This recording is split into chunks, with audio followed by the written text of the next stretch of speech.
Soon Golden Eyes will have to lead his people to war. Whether he wants to or not.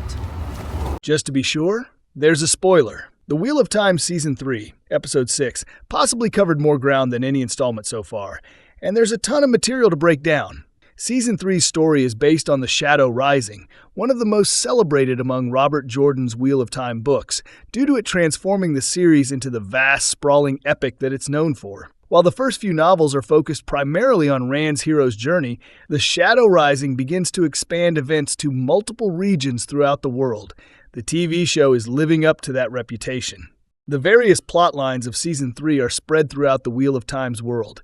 Rand al'Thor, Egwene, Moiraine, and Lan have traveled to the Aiel Waste, where they're hoping to gather followers for Rand now that he's embraced his destiny as the Dragon Reborn. Nynaeve, Elayne, Mat, and Min are in Tanchico, pursuing the Black Ajah after the Season 3 premiere's battle. Perrin has returned to the Two Rivers after threats from White Cloaks, but new threats have just begun to arrive. Welcome to Movie Spy. Is Rand losing control of his powers? The male half of the One Power is unstable. Rand al'Thor has begun struggling with the prospect of being the Dragon Reborn since Season 1, but we haven't seen his story become this dark until now. To recap, the reason why men aren't allowed to channel is that the male half of the One Power, Sedin, was tainted by the Dark One, making it far more unstable and challenging to control. Rand is immensely powerful due to his innate affinity to the One Power, but controlling it will be a constant battle for him, as exhibited by his dialogue with Moiraine early in the episode. Near the end of the episode, Rand is attacked by one of the Forsaken, Samael, who nearly kills him before Aviendha intervenes. Rand retaliates by using the One Power to blast Samael with lightning, killing him. Unfortunately, this also results in the young Aiel girl from earlier in the episode being killed.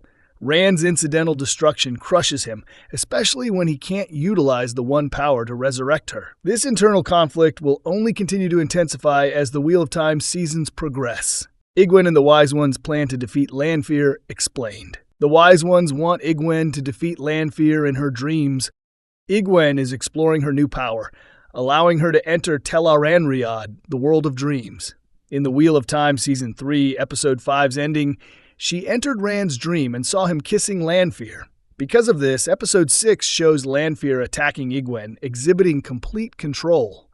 The Aiel Wise Ones tell Egwene that if she wishes to defeat Lanfear, she'll have to do so in her own dreams, where she'll have access to more power. Egwene also reveals to Rand what Lanfear has been doing to her, and Rand seems genuinely shocked, suggesting his relationship with Lanfear will shift in the final episodes. Moiraine meets Lanfear in her dream, and Lanfear explains that she's going to be sending Rand a test for him to deal with alone.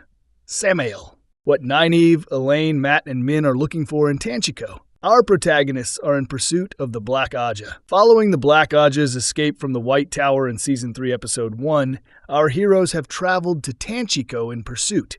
We saw them going undercover at a tavern in Episode 6, hoping to obtain information about the Black Ajah's whereabouts. Notably, they're also searching for a series of objects that, when combined, could be used to restrain a male channeler.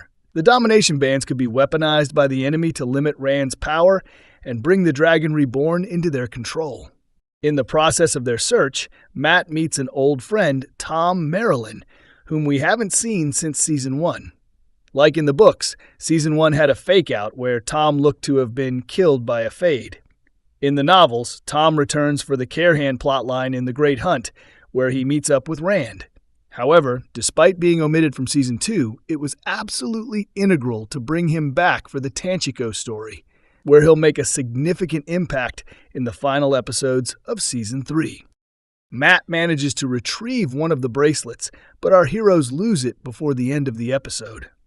Moghedien finds Elayne and Nynaeve and takes control of their minds. Nynaeve is powerful enough to put up some fight, but when Moghedien leaves the room, neither protagonist remembers what happened, and the bracelet has gone missing.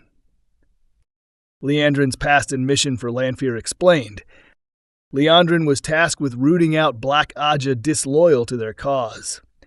The Wheel of Time Season 3, Episode 6 offered a glimpse into Liandrin's past, showing her as a young mother in Tanchico. She's found by Ishamael, the Forsaken, who was defeated by Rand and company in Season 2's ending, suggesting that Liandrin's turn to the dark side may have been forced out of desperation after she killed her husband. It's also revealed that Liandrin is pursuing the opportunity to become a Forsaken, which is original to the show. Lanfear meets Liandrin in a dream, telling her to root out any of the Black Ajah who might be loyal to a different Forsaken.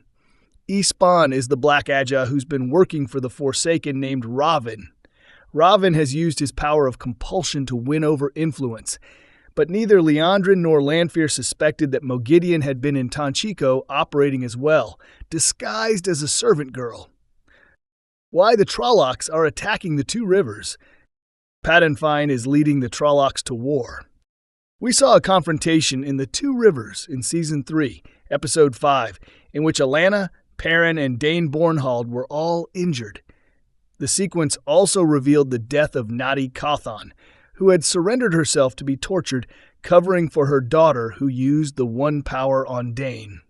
The Cawthon girls used their untapped ability to channel to restore Alanna to health, while Perrin and Fael further their romantic connection. But while both sides are mending their wounds, a new player arrives. Padan Fain has been absent since the Wheel of Time Season 2, but he's finally arrived with a massive force of Trollocs to launch on the Two Rivers, fulfilling the three-sided conflict that makes the book's version of this story so complex and intriguing. Padan Fain is an operative of the Dark One, and he's bringing this attack in hopes of luring out the Dragon Reborn. He's infiltrated the White Cloaks and plans on using them as a means to an end, escalating the conflict of the Wheel of Time Season 3. Thanks for watching.